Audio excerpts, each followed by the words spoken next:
Welcome, conversing listeners. What is the credibility of the faith in a time like this? The Rethinking Church Initiative is launching a new podcast called Credible Witness. I'm Nikki Toyamasito, and this is Credible Witness, a collection of stories and wisdom from faithful people wrestling with and bearing witness to the credibility of Christian life today.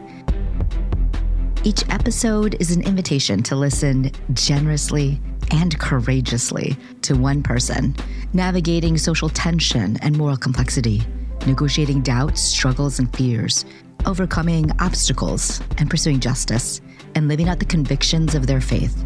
And every voice reminds us that the church is called to be a credible witness to Christ, a living reality of hope, justice, truth, and love. It's a beautifully rendered collection of stories that reward a courageous and generous listening. So please check out our show notes for links to the Credible Witness podcast feed, as well as crediblewitness.us. I'm hoping that you'll subscribe today, and I believe you'll be deeply encouraged by the series of episodes to come. Thank you for listening courageously with me, and may God bless this new effort. Conversing is produced and distributed in partnership with Comment Magazine and Fuller Seminary.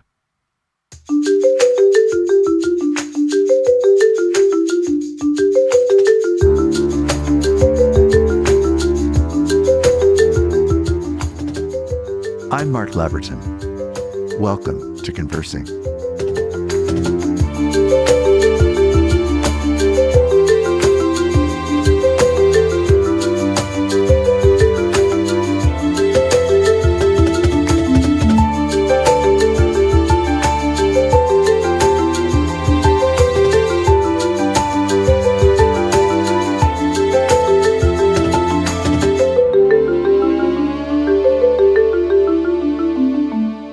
Pastor Mike McBride is our guest on Conversing today, and I couldn't be more honored to have him. Michael is a native of San Francisco and has been active in ministry for over 20 years. He's involved in a holistic vision of ministry that includes both what happens in and for the church, but also for what happens in the community. He's a graduate of Duke University Divinity School, and a person whose life has been given in recent years, especially not only to being a father and to being a pastor, but to being a leader and a director of a program called Live Free campaign. It was begun in March 2012, and that has continued while it's now expanded Live Free USA as a national racial justice network, working at the intersection of gun violence prevention, criminal justice reform, and civic engagement. He's a friend, he's a colleague, he's an agitator, he's an advocate. He's exactly the kind of person I need in my life. Mike McBride, one of my heroes, welcome to Conversing. My man, it's still early, but it's great to be here with you. It's really a gift. We've known each other for, I think, a little more than a decade. Mm-hmm. And we both live in the East Bay of the San Francisco Bay. And we both have shared a number of things, experiences together. We've been in a small group for some time together. We've been in personal conversation. We've been in public settings. We've been in tough family settings with the passing of your sister. And your brother, Ben, is somebody who I've also had on Conversing, and you have been on Conversing a number of years ago. So I'd love to just, though, jump in for those who may not know you, to get acquainted with you. And there's so many things that I'm eager to explore, but one of the things is, I wonder if you could just begin by giving us a bit of your formative background as a kid, and what were the elements that shaped that young Michael? Well, I am the second oldest of 6 kids born to James and Loretta McBride, born in San Francisco, California. I joke and say, because my dad and the whole McBride part of our family hail from Goldsboro, North Carolina, that we were a family living in the Bay Area, existing in a North Carolina cocoon. Wow. Unpack that for us. Well, that's quite a combination. We were a very enmeshed, close-knit family, like church and school and all that was just very contained. Every holiday was spent with family. living in various parts of the Bay Area. We all had lots of cousins and things of that nature. And so, we were often referred to in the Baby Hunters Point community as, they call us country. They felt like we had country accents, stuff like that. So we just had what I would call a pretty, Southern kind of upbringing, a deep consciousness of just close-knit family, civil rights, sensibilities, holiness, Pentecostalism, just a good, big church family in the hood. And it was very formative for sure. My dad was a muni driver, bus driver. My mom was a teacher.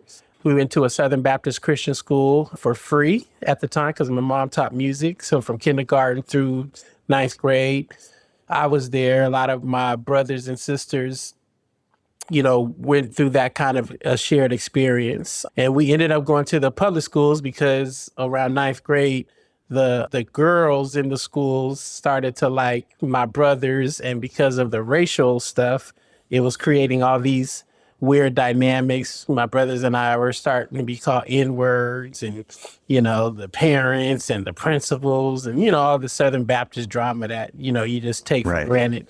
And so my dad finally said, we're going to put y'all in the public schools and, let y'all have the other experience of just, going to school with your friends in the neighborhood. And so that was our upbringing, but on the church side of the life, my dad was a head deacon, international Sunday school superintendent for our denomination, the Churches of our Lord Jesus Christ of the Apostolic Faith. And so we grew up just very much, enmeshed in a Black church holiness culture as well. So it was just a lot of things going on. It's kind of, country, holiness culture, crack cocaine era, San Francisco, Baby Hunters Point, small church, big family, lots of colliding worlds, but generally, some really, really important lessons that shaped me to the person I am today.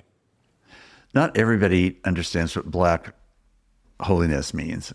Just describe that. So, the holiness movement has its roots in a lot of Southern and Midwest for that matter, but mostly Southern culture where just to say, everything was a sin, blinking your eyes was, no, just like, we did not smoke, we did not drink, we did not listen to secular music, we did not dance, women wore hair coverings, men couldn't even wear colored shirts. I remember my father told us a story, one of the conventions he went to, and him and his brothers, my uncle, showed up at the meeting with short sleeve shirts on. I think my dad had on, say, a baby blue. My uncle had on a pink, and my other uncle had on, say, I don't know, a yellow. And the old mother came up to him and told them, "You brothers are standing naked before my eyes." And my uncle and dad are looking at their eyes like, what are we talking about? Like, it was a very, very kind of modesty, chastity, you all you did was, go to church and you prayed and we spoke in tongues and we swung from the chandeliers, and on a good day we levitated. It was just high worship and prayer, and we grew up with that kind of as our baseline for what it meant to follow Jesus, imminent return of the coming of Jesus. So we were awaiting the rapture at any moment. We were consciously aware of that. And I remember when microwaves came out, it was a big deal to get past, buying a microwave. We couldn't go to movies. I remember the first movie I went to, I may have been in the 8th or 9th grade watching Karate Kid. That was the first movie I went to in a movie theater. We always went to drive-in movies. So holiness, it was just very, very legalistic, fundamentalist, and conservative around, personal piety. Right. Amazing. So the earnestness that's behind that has always impressed me, a desire for our lives to reflect God's character, right? That's the instinct. But the way that it can go into such legalism is really such dangerous and problematic territory. So how How did all that upbringing that was shaping you by the hour and by the minute as everything was sinful, what did that mean when you were just in the neighborhood or when you were suddenly in public schools? And how did those two worlds come together or collide or whatever they did? What was that? Yeah, I think that my dad and my mom were quite practical, parents, but they were very strict. I mean, my dad was, a very no-nonsense disciplinarian. Now, again, we grew up in the, late 80s, early 90s. So that was the height of, the crack era with all of the introduction of the drug wars, the gang wars, the police wars. And so I think there was a certain kind of like heavy-handedness that my father felt like he needed to have on us as young Black boys, knowing that, any false move or any mistake or any interaction could literally change the trajectory of our lives. And so, holiness for us, I think, or let me say for me, was also kind of like a force field, It made sense for me and for us to figure out how do I make sure that I don't, become sullied with the dirtiness of the world, which in growing up was all the ills that could end up having me and us criminalized. Now, having said that, none of us were perfect. We are teenagers and we all had our curiosities, our indiscretions, our experimental behavior. But it served as an anchor, for us to always kind of come back home.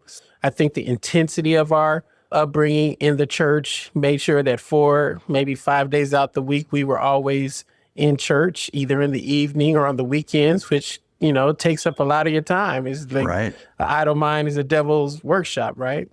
So just growing up, I think it was all just a part of this is how we survive this world, which I think people take it for granted how lethal the United States is for the daily life of a lot of Black folks, particularly poor Black folks in this country. And we were poor Black folks. I mean, working class, certainly, but, we were eating, government cheese and, wearing, the same clothes every other day, like we weren't this Right. like uber wealthy middle class family. Right. So, but it's just a survival mechanism, but it was about being faithful to God. And we had a theological framework that helped us to make sense of it.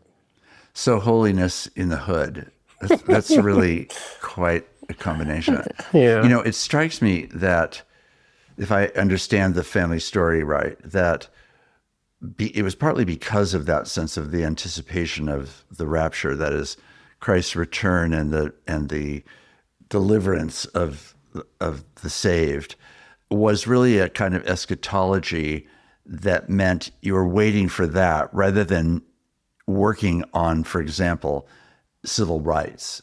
That wasn't so much the spirit of the church. Is that right, or do I have that wrong? Well, I think it's interesting. We certainly had a uber consciousness that Jesus was coming back. And during that time, in the 80s and 90s, you would hear all the preaching about Russia and the big bear, and it was all the dispensationalist teachings. I always remember all Right. the apostles and the bishops would preach about ad nauseum, all these teachings about the end times.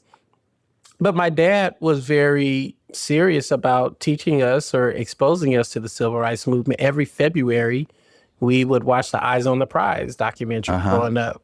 I remember when Martin Luther King Jr.'s birthday became a holiday, the Southern Baptist Christian school we were going to refused to honor the holiday in San Francisco. So my dad took us out of the school on Martin Luther King's Day and just went up there and told him, my sons are going to the Martin Luther King Jr. Celebration Freedom Train ride down at the Civic Convention Center in San Francisco, and I dare you to say something about it.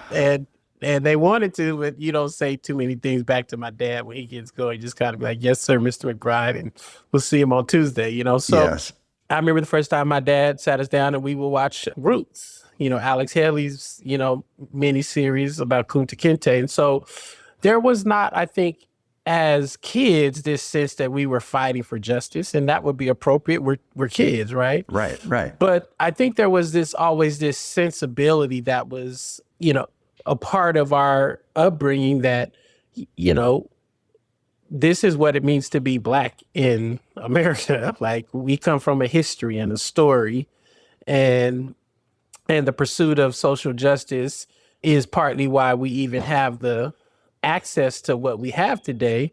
It's not over. And I think it wasn't until my experience with the police brutality in 1999 that all of that started to come together in a way that became more vocational and not just consciousness because of being Black in America. You know, being a Black person and following Jesus in the United States of America is so symbiotic that, you know, no one had to make a distinction between the two. You know, you have Christians now making these asinine statements saying, make sure you're not more Black than you are Christian. And I always ask, who is asking you those questions in the first place? like no one ever asked us or had to tell us that growing up, because how can you be one without the other if you're a Black person following Jesus in America? Right. So it was a very kind of, you know, just like you don't distinguish between, you know, your mind, your body, your soul, your spirit, you know, it's just all one thing. It's what makes who you are. And you can't be Black in America and be particularly safe without having the consciousness of what that means, particularly when you're surrounded by a lot of anti-Blackness, which is real. Right. So you just a moment ago alluded to the second thing I was going to ask about, because I do know some of the story of your early adulthood and this experience of Black violence against you personally. Can you tell us about that story and what flipped for you in your understanding of what that danger that you were describing actually is? Yeah, you know, there's a really interesting experience of, I would say, you know, the overwhelming majority of Black boys or men with law enforcement in this country. Whether you are engaged in quote unquote criminal activity or not, your existence in this country creates a certain kind of threat to people who, you know, attribute criminality to your body, your person, your presence. I've been, you know, detained and arrested by police a few times throughout the course of my teenage years, just hanging out with friends or moving up and down the street and things of that nature. And it was always a bit of a kind of joke. You know, found it to be a little like, you know, this is stupid, you know, because I was never engaged in anything particularly criminal, you know, you just see it as an annoyance. Right. But this night, March of 1999, was a particularly escalated encounter where law enforcement officers pulled me over while I was driving, accused me of having weapons and guns in my car, and in the course of their arrest, physically and sexually assaulted me by, you know, grabbing my groin and private parts and throwing me on the ground and engaging in a strip search, looking for what they believed were guns and or drugs. I was living with my pastors at the time, the late Dr. Oscar Dace and First Lady Pastor Janice Dace in San Jose. So this happened right down the street from their home.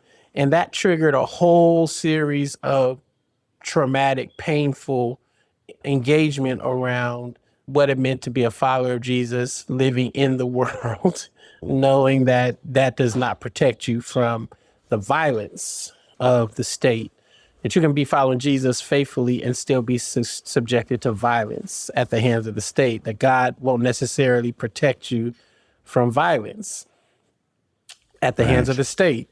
Right. And, you know, it is some kind of delusion for us to follow Jesus, who got crucified and killed by the state, and then be surprised when we get crucified by the state. It's like if God wouldn't even spare his own son. Right. But makes us think that we're not going to have our, you know, interactions of state violence or pain. And yet, at the same time, resurrection came to Jesus. And so resurrection eventually came to me and helped to get me out of the depths of that really death-filled situation. Because it did do a number on me physically, mentally, spiritually for a while.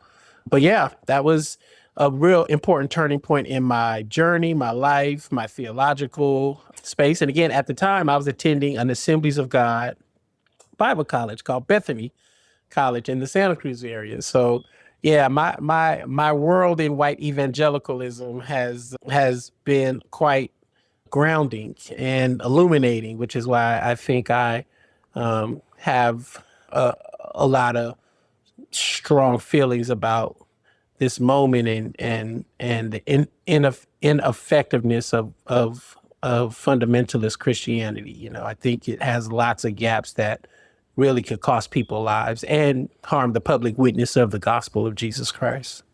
Amen. Yeah.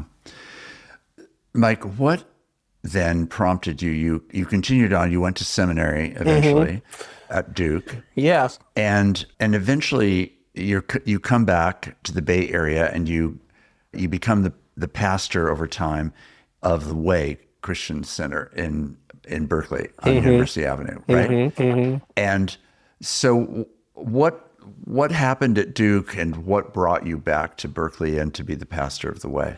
So when I got beat up by the cops, you know, I had a number of young people. You know, we had grown our youth group at Bible Way Christian Center in San Jose to a pretty large group, 75 to 100 young people. We were doing Bible studies every Tuesday night. So we had about 30 young people in our Bible study. And when I told them everything that had happened to me, you know, gave them kind of like a real blow by blow, a couple of the young men said, "Wow, that's crazy, Brother Michael, because this happens to us all the time." And I remember having this conversation with these young men who were coming to the Bible study with me like multiple times out of the week or month. And I said, "Well, how come you never said anything like this to me?" You know, and they said, "Well, you know, we didn't think the church would do anything about it," you know, and I felt so convicted. You know, I want to believe it was the Spirit challenging me. What is it about the gospel that you are teaching and proclaiming to these young people that they would trust you with the salvation of their souls and not the safety of their bodies? Right. What is it about this gospel that their family members, their parents trust you with the salvation of their souls, but not the safety of their bodies? It forced me to really have a strong come to Jesus meeting about how am I being prepared to do what I was already feeling a lifeline calling of ministry. While I was starting the work of justice as a first victim and crime survivor, I came into a lot of places and spaces that felt very pro-justice, but light on the kind of moral, theological, ethical framework that I was literally raised in. And so while I was at Bible college at Bethany, I was introduced to all the, you know, readings of the text, the early patristics. I fell in love with that stuff. I fell in love with church history. I fell in love with Martin Luther King Jr. I fell in love with Thomas Merton. I fell in love with all these writers. And I was like, how come I never heard about none of this before? And so I realized, you know, man, maybe I should think of seminary. And other people were encouraging me to go to seminary. I was thinking of the Graduate Theological Union here in the Bay Area. That felt too close to home. I was thinking of Howard. That felt far. Princeton, someone told me about. I heard it snowed there. Duke, didn't know about Duke, but Grant Wacker, he was a church historian, happened to be on Duke's campus one day visiting. And I happened to be getting interviewed by a news camera. And long story short, Grant Wacker invited me to a lunch conversation with him at Bethany. And as you would know, some months later, he offered me a full scholarship to Duke. And that's how I ended up at Duke. And amazing. Would you imagine that the first day of winter in Duke it snowed? It was like the biggest ice and snowstorm in 30 years on the first day of winter. I'm walking on Duke's campus, on West Campus in Duke in shorts, and I'm looking up like, what is going on? Right. But I felt I needed to be trained, and it turned out that Duke had some of the largest numbers of Black professors there. And I learned under the tutelage of Dr. Bill Turner and Emmanuel Katangale and J. Cameron Carter and just a whole host of folks who really, really formed me. Took classes with Howard Wass and Warren Smith and, you know, just a whole bunch of folks, Jeffrey Wainwright, you know, and just really, really, Richard Hayes became formed in a different kind of just theological formation that helped me to put theological language to the work of justice. And I was introduced most formatively to Eugene Rivers, Reverend Eugene Rivers, out of Boston, who was, piloting and emerging this strategy that has been popularly known as the Boston ceasefire, Boston 10-point plan effort. And as soon as I met him, I became like hook, line, and sinkered into the work of gun violence prevention through the power of Black church faith leaders and clergy. I began to realize organizing through faith-based networks was a thing that I could integrate into my own ministry, so I would never have to hear another young person say we didn't think the church would do anything. So Duke really became a place. I met William Barber there. He was my professor for a couple semesters. He was teaching at the North Carolina Central University, just became the new president of the NAACP North Carolina chapter. And so, all of us were just kind of there. Super formative. Yeah, super formative. Just trying to make sense. Didn't have any idea what the next 20 years would offer, but this has been 20 years since I've graduated from Duke University Seminary. Right. And just recently celebrated as ordained for that long. Yeah. It's a great story. I do think that another major chapter, as I've watched your life and known you, really happened in Ferguson, and your participation. By this stage, you've become a national activist. You're present in the Live Free USA. Was that already in place? Or Yeah, we had just kind of changed our brand to that. Yeah, I think around about that time. And define what that is, just as we go on. So Live Free is a national network that began as a gun violence prevention, criminal justice reform organizing campaign within the Faith in Action Network, used to be called the PICO National Network. And the goal was to use the power of faith organizing, faith congregations, faith leaders to end gun violence in Black and brown communities, to end to end criminalization and secure criminal justice reform. This happened on the heels of Michelle Alexander's book, The New Jim Crow, Dorsey Nunn's work with All of Us or None. It was just an effort to make sure that on our watch, we were not going to allow the massacring of Black and brown, largely young men and increasingly women, to just be erased from our communities, and we have nothing to say about it. And then right at that moment, suddenly Mike Brown is killed. Mike Brown was killed in 2014. I was literally returning from the University of Cape Town. I was there for an international meeting there and was burning out and was, literally had just landed maybe a week before, and all of a sudden started getting these text messages from clergy that we knew there in St. Louis who had heard about our violence prevention work. And they invited us to come to St. Louis, and my life has been changed. Went there and immediately was a part of a lot of organizers and clergy leaders and young people being tear gassed and brutalized by the St. Louis Police Department, the St. Louis County Police Department, National Guard, and federal agents, just witnessing the ugly underside of the American militarized law enforcement apparatus. It was frightening, devastating, traumatic. We all had PTSD.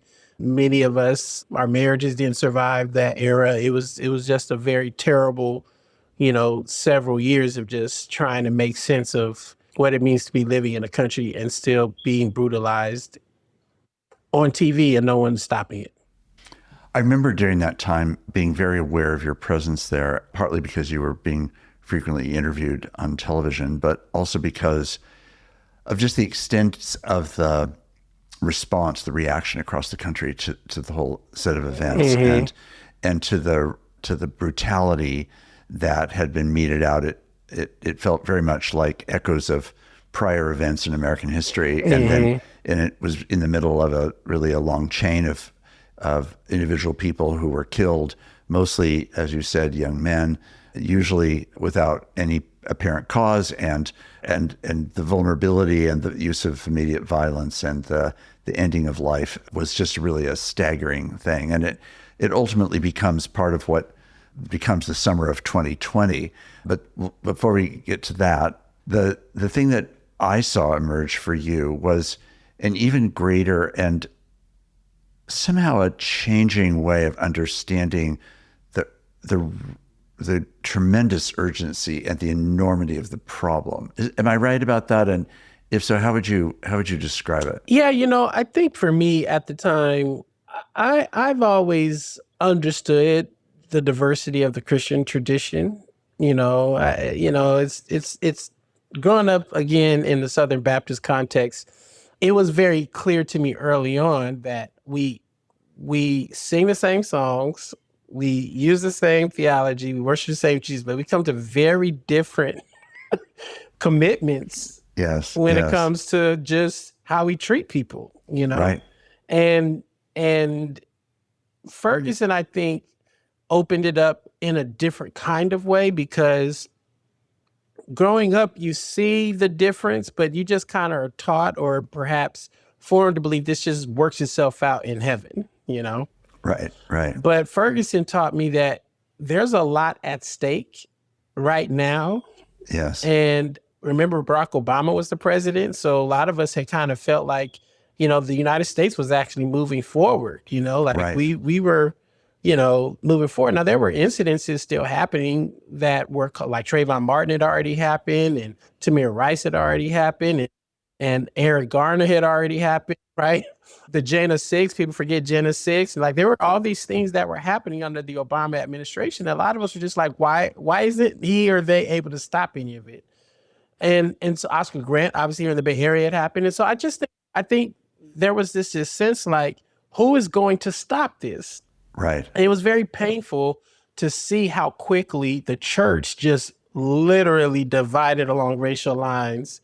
And we saw people making excuses for why they were not willing to interrupt this violence. Right. A lot of it was gendered. A lot of it was around the sexuality of quote unquote leaders. A lot of it was around, the respectability politics. It was just like, well, it's because the people who are leading the movement are gay. And so we're not gonna, stop Black people from being killed in the street. It's like, what? It was like, oh, it's because, Michael Brown and these people, they're like provoking the cops. So we're not going to stop them. It was like, what? It was like, oh, it's because, they don't have jobs. I mean, everybody's had this excuse about why you would not stop people from being killed. Right. And it was very much like breaking along like racial Christian lines. Right. Like the division was not between like Christians and Muslims. Right.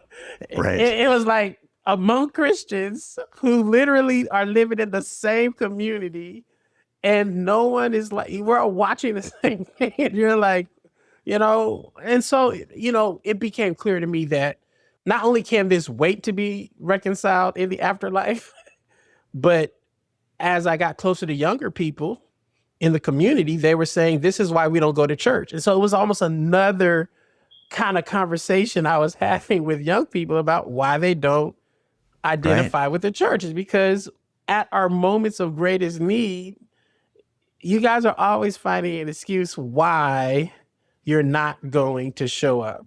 Right. And that was so problematic. And I was a big proponent of, what people, let's call Black theology and Black liberation theology. And so while my preaching and teaching always had some of that in it, it became even more, I think, a part of how I was trying to really focus on discipleship, because I was beginning to see that people are being discipled into racism. Right. People are being discipled into anti-Blackness. People are, to use the triplets of evil, people are being discipled into militarism and racism and economic exploitation. This is not just this benign thing. Like, our theology, our preaching, our teaching is making an excuse for state violence against the most vulnerable in our society. And yet we claim to worship one who says he came to set all of these people free. I was just like, what is happening? And so Ferguson, I think, really forced me to become much more vocal and clear about how I was going to disciple people. And I realized also that there's a price to pay, because you don't get to grow your church to a mega church if that's the goal by talking about this kind of stuff, very frequently. It's never been popular.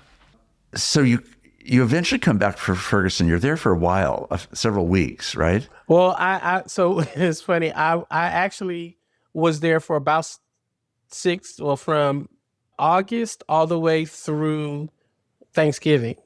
Oh, wow. And I would come home, so I would preach on Sunday and get on a flight Sunday night or Monday, and usually be there 3 or 4 days out the week and then come back home. And so I was doing that more weeks than not for those 4 or 5 months. And it proved to be a huge blow to all kinds of things. My marriage, my church, it was just a real big, right, in retrospect, burden. But I was, you just get caught up in you realizing this is a historic moment, and we were doing great organizing, and I just felt compelled to be there. But yeah, I was there for many, many months and developed lifelong friendships and relationships there in St. Louis. I still go back to this day very, very often. Right. We eventually come to George Floyd and the significance of that in the summer of 2020 and so forth. But before we jump in there, I know that one of the next big things, this podcast is not really a podcast about presidential politics, but we've naturally needed to interact with what's been going on with presidential politics and the way that the landscape and the polarization of the church in this period from 2016 to today has only exposed the church in its division, as you experienced it in Ferguson, even more vividly on a national scale, where suddenly these divisions that were already there suddenly become ignited by movements that have polarized us in various ways as a nation. And many things figure into that, but certainly the life of the church in its own polarization, as you have just described it, is a big piece of that. So how does the period of presidential politics from 2016 to now shape how you understand the urgency of where we are as a nation? Well, I'll say a couple things. I mentioned how I was born and raised in a holiness apostolic Pentecostal church, and how we had a doctrine of holiness. We had teachings and prohibitions and all these kinds of things that, one would argue is just old school conservative Christian theological fundamentalist stuff. But there was never a moment in my childhood or even to this day that I ever heard the presiding bishop of our denomination stand up and say that our doctrine should be the litmus test for people's ability to have their civil and human rights protected. If you're not an apostolic holiness Christian, then you're not an American. Right. That you don't have access to life, liberty, and the pursuit of happiness. Like it just was never equated with state power. Right. Donald Trump's ascendancy, and we know now that it was not, just on the strength of his own kind of charisma. Like he had a machine of people. There's Steve Bannon and all these folks have just talked very openly about how they needed a populist candidate. And when he came down that escalator, he was a blank slate. And he understood some things about the American psyche that perhaps a lot of us just were underestimating given the election of Barack Obama. All kind of books have been written about the white lash, the historical white lash in this country after big advances towards racial justice. And then, there's this kind of anxiety that shows up as white lash. The changing norms in the society around human sexuality just, was weaponized by just this whole fundamentalist conservative movement. And Trump became the willing carrier of this whole political project. And I just think that for well over a decade, it has been very sobering And I would say often, I feel like I failed.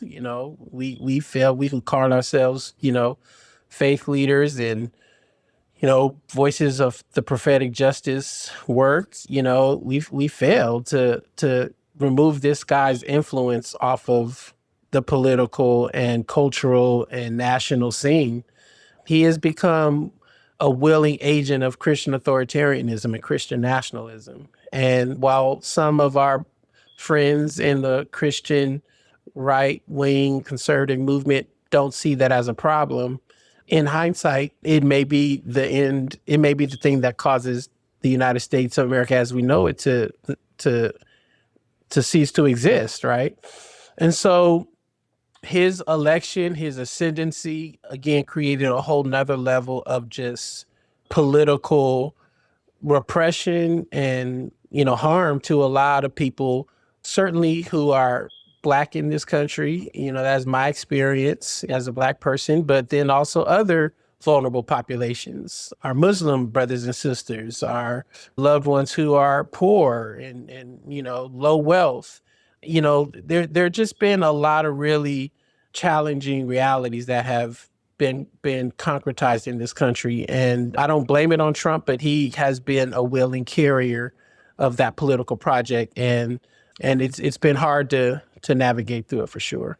The summer of 2020 with George Floyd and all the things that erupted around his killing and many other political things that were swirling obviously at the same time really inflamed a summer that was considered at the time a reckoning period, and it went on even longer than that summer. It was a multi-month piece at least, if not maybe a year or more, where it felt like there was a vividly changed or broadening conversation about race in America, and then all that in some ways now by this stage in 25 feels as though it's both retreated and it's been shut down and it's been closed off for a variety of political reasons and social reasons, economic reasons, fear-based reasons, really. But you and I have been part of conversations where it feels, I know, like really truly red lines have been crossed around things that the church needs to be fully activated around. And so I guess I'm just curious if you could talk about some of those red lines and particularly positive strategies that you've tried to take to address some of those concerns. Gun violence continues, I know, to be one of the big concerns that you give your time to. But just talk to us about red lines and frankly also the difference between how people do and don't see red lines based often on their social location and their race and their economic standing. Yeah, I do believe, again, I keep going back to my upbringing because it's really been on my mind trying to make sense of how is it that Christian nationalism and Christian authoritarianism can take root in our country and we not see it, we not sense it, we not discern it. Like, right. I'm just really consumed with this question. Right. And I keep going back to my upbringing because, there is a theological conservatism that I'm not unfamiliar with, Right. And there are parts of me, if I were to be honest, that has my own internal dissonance around, man, am I too far out here, But what has become most challenging and most difficult to make sense of is where did we begin as a country to believe that the political apparatus of this country, our tax dollars, our law enforcement, all this should be literally publicly unleashed to try to force everyone else into someone's narrow theological worldview. I often say, you should definitely live out your convictions. All of us have different hills that we want to die on, but that don't mean you should kill everybody else on your hill that you want to die on. Like, you die on that hill, like if right. Your thing is like, I'm going to die on the hill of baptism in Jesus' name. That don't mean you go kill everybody else who wants to be baptized in the name of Father, Son, Holy Spirit. Like, history is such an important teacher and compass for us because the great thing about Christian history is that we have enough years of reflection where we can say, man, history has showed us that although they were trying to be as faithful as they possibly can, because I do believe people are often trying to be faithful in another era. They just have blinders on. Yes, right. But living in 2025 and seeing how faith has been used as a tool for the powerful to oppress and brutalize people, how in God's name in 2025 can anybody even try to use Christian faith and think that they're doing it responsibly by punishing someone who does not believe in your theological views? Like that to me is the greatest deception of this current iteration of the church. And people can argue with me all day long about abortion and about, LGBTQ plus issues and patriotism. Yes, I'm willing to have all those arguments, but you ought to be very careful to make the United States government your police apparatus for people who don't agree with you. Like, Jesus did not ask us to do that. He did not model that. As a matter of fact, Jesus surrendered himself to the very apparatus that he said he was coming to save us from, to redeem us from, to liberate the children or the descendants of Israel from. So I just think that George Floyd's, era was like the smelling salt, perhaps, during the 4 years of the Trump administration. I think people are like, man, with COVID and then this, oh my goodness, we're all having this shared experience of just the banality and the violence of this state and its unrepentant inability to just rein itself in. Absolute power corrupts absolutely. I think people are conscious of that. But I continue to find, with all due respect to all of my, evangelical, leaning friends, that there is a ceiling to the ability of the evangelical church in America to really identify itself with what Howard Thurman called people whose backs are against the wall. And it's your privilege. It's your access to whiteness. It's your access to power. It's all of it. It's being a majority population. It's all of it. It's the creation of a racial category that has merged all the European nationalities into this kind of amorphous new identity that does not eliminate hierarchy or even the suffering of the masses of people, even within this group, but it gives you a power and a privilege that you're not willing to fully relinquish.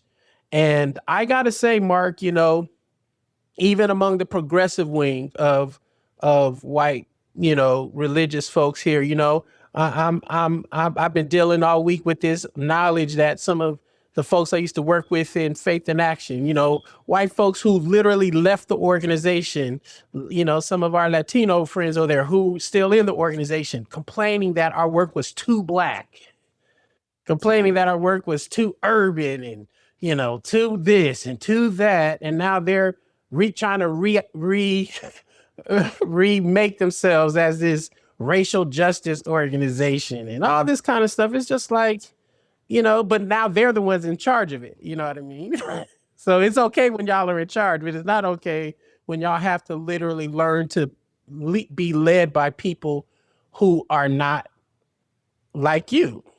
Right. And it is, to me, it's the height of contradiction.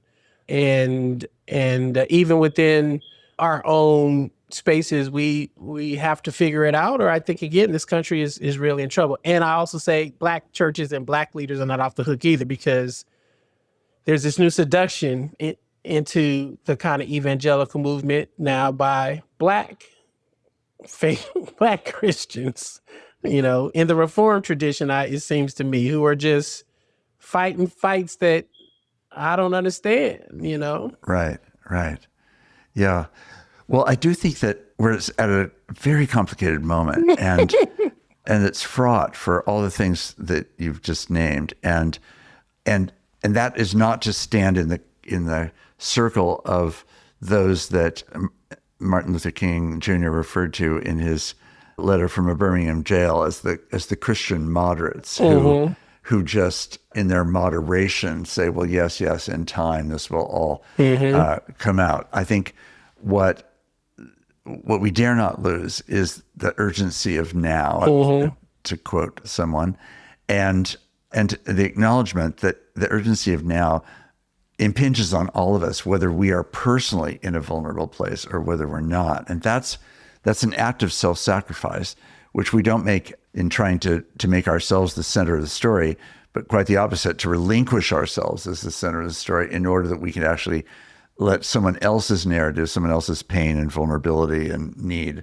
actually shape decisions that we make and shape how we see one another. And I do think, Mike, from my point of view, part of what you have, the drumbeat that you have sounded over the years and that you continue to sound, lands in a space that helps me at least be consistently called out beyond my own social identity and my own social location, and to think and feel and understand and engage in ways that you've been part of helping me learn to do. And my world is a different world now than it was when I first met you. And it's a world that is richer, but also now more complicated and understandably and necessarily more painful. And a lot of what defines white culture is a tendency to do anything to avoid pain.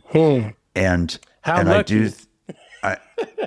touche. I mean, this is part of the privilege and nightmare, right? Not that we don't. You don't avoid it, right? But obviously we don't avoid it, and we're is a culture that's committed to that. And I think that's part of why often engagement with Black culture or with minority cultures is a feeling that we're introducing pain into our lives, which we're choosing to selectively do when we could literally gated community ourselves in a way to avoid that very kind of pain. So that is a change that, going back to the holiness Pentecostal movement, that's the kind of change that the Holy Spirit alone can, I think, actually bring. Amen. But the agency of that is people like you who are calling us to that depth of change. It's not just a little modification. It's a really profound transformation of our being that repositions how we see ourselves in the world and who our neighbors are and who our brothers and sisters are, for that matter. Yeah, and I this is, again, I guess the Pentecostal in me, on the day of Pentecost, they were all gather together in one place with one spirit and one accord. And when the Holy Spirit fell, they all began to speak the good news in languages that people outside could understand, right? Right. And so the diversity is not the issue. Right. Right. It's not sameness. I'm not asking anyone to be like my particular human experience. Right. Dr. John Powell has this great thing called targeted universalism, where he talks about, like, if we all want a universal goal, universal strategies don't get us to universal goals. Right. Right. If we're all trying to get to the top of the roof or to the top of a building, and we're using the universal strategy of stairs. Right. Stairs won't work universally for everybody. Right. So you need targeted strategies to get to a universal goal. Yes. The strategies to get Black folks out of this conundrum of this, United States experience is not the same strategy that is going to take our white brothers and sisters and our Latino brothers and sisters and our Native American brothers and sisters and our queer brothers and sisters and all the different diversity, our Muslim. Everybody has a situatedness in the world. And I think what we have to continue to reckon with is not seek sameness. Right. Right. We can have unity through diversity, like the whole doctrine of the Trinity, the interdependence, the perichoresis is about unity through difference, right? Yes. But you don't distinguish them one from another. That's a very classical doctrine of the Trinity, if I remember correctly, and I think I do. And so what I would love to offer to our listeners is, what does it mean for us to, in this moment, really reckon with how this moment is not just about the suffering of who you think are the vulnerable. It's about the inability of this country to meet the universal needs of very, very, very many people. If this country has 40 people in the country has more wealth than 40 million people combined, right? That's more than some black folk. Right. That's more than you ain't even that many of us in the country, right? So what does it mean for us to break ourselves out of this kind of sense that, oh, I'm doing this for black people? I want you to think of me, right? But you ought to be thinking of yourself and your family. This is a participatory democracy. I long for heaven. Please know. That's why black people talk about heaven so much. It's like this thing here on earth is hell. So there's got to be something better in the by and by. But while we're here, I want to see it as an act of stewardship. How do we steward creation well, right? And part of that is making sure that we see both our personal self-interest and conversation and community with collective interests. And the abundance of this country's wealth ought not have people sleeping outside, not able to eat food, ought not have government leaders freezing people's food benefits, making people choose between healthcare and food. We're the wealthiest country in the world. We spend tens of billions of dollars killing people in other countries indiscriminately, and we can't provide food and for the bellies, healing for the sick, shelter for the unhoused.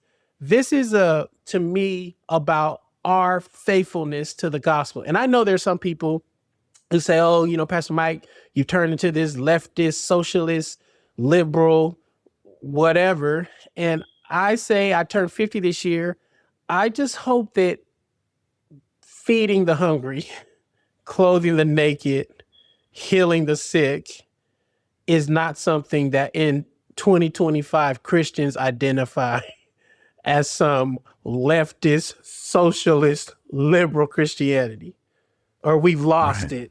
Right. We've lost it in this country, And so I do have hope that there are people trying to figure it out, but it's not enough of us yet, quite frankly, and I don't think we get there by folks just kind of feeling sorry or doing it as an act of charity to the people we obviously see as vulnerable. I think we have to look internally within our communities and our families and say, I'm doing this for my family and my children, and my grandchildren, and my members, the neighbors in my neighborhood, and my churches, like I'm not just doing it as an act of charity with black people and immigrants. I'm doing it because I want to follow Jesus well. I want to be faithful to the gospel. And that, I think, is what will save our souls and our bodies at the same time.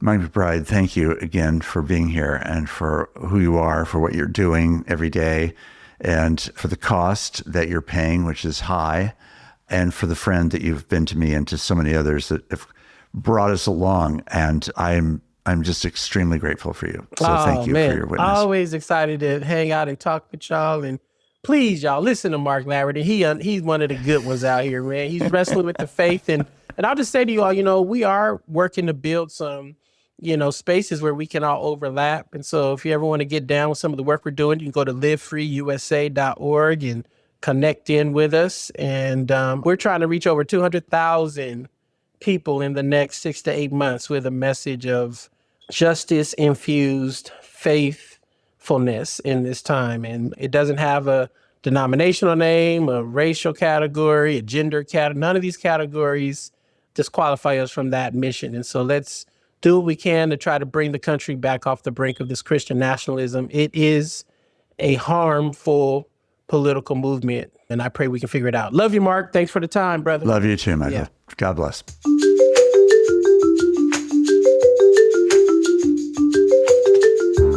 Conversing is produced and distributed in partnership with Comment Magazine and Fuller Seminary.